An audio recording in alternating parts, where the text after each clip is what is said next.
çox böyük mənfi rolu oynayan Altay nəzəriyyəsidir. Yəni dədələrimiz Altaydan gəldilər. Xeyr, Altaydan gəlmədilər.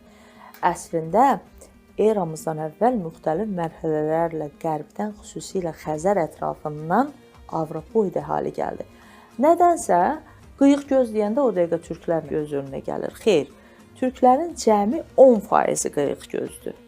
90% qıyıq göz deyil. Təsəvvürünüzə gətirirsiniz? Məsələn, qərb türkləri əsasən qıyıq göz deyirlər. Məsələn, Qaraçay malkarlıları götürün, qumuqları götürün və s. götürün. Bunlar qıyıq göz deyirlər. Amma noğaylar ki, o ərazilərdən gəliblər, noğaylar qıyıq gözdürlər.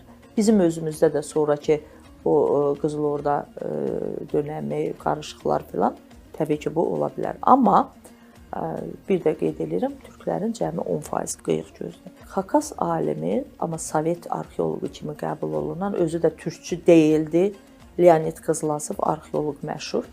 Xakas Minsuq ərazisindəki apardığı arxeoloji qazıntılar nəticəsində bu qərara gəlmişdi ki, əslində eramızdan əvvəl müxtəlif mərhələlərlə qərbdən və belə də yazır, xüsusilə Xəzər ətrafından. Bunu yazır.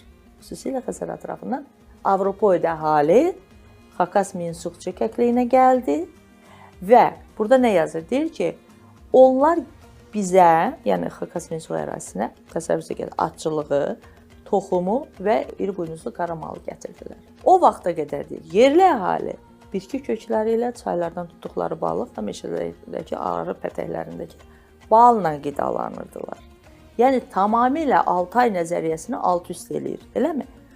Digər məsələ, Azərbaycan arxeoloqları buradakı kurqanları araşdırırlar. Kurqanlar bütün dünya alimləri tərəfindən türklərə məxsus dəfn adəti kimi qəbul olunur və araşdırmalar nəticəsində məlum olur ki, bu ərazilərdəki kurqanlar Sibir ərazisindəki kurqanlardan qat-qat qədimdir. Elə olduğu halda necə ola bilər ki, oradan bura gəlsinlər?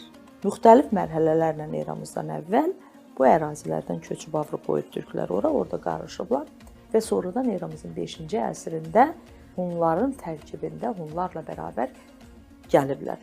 Və burada deməli bəzi Dağıstan alimləri var ki, türklərin əleyhinə kitablar yazıblar, amma ruslarda da bir yaxşı söz var, deyir ki, "Bey vraqa tем оружием, которым он бьет тебя."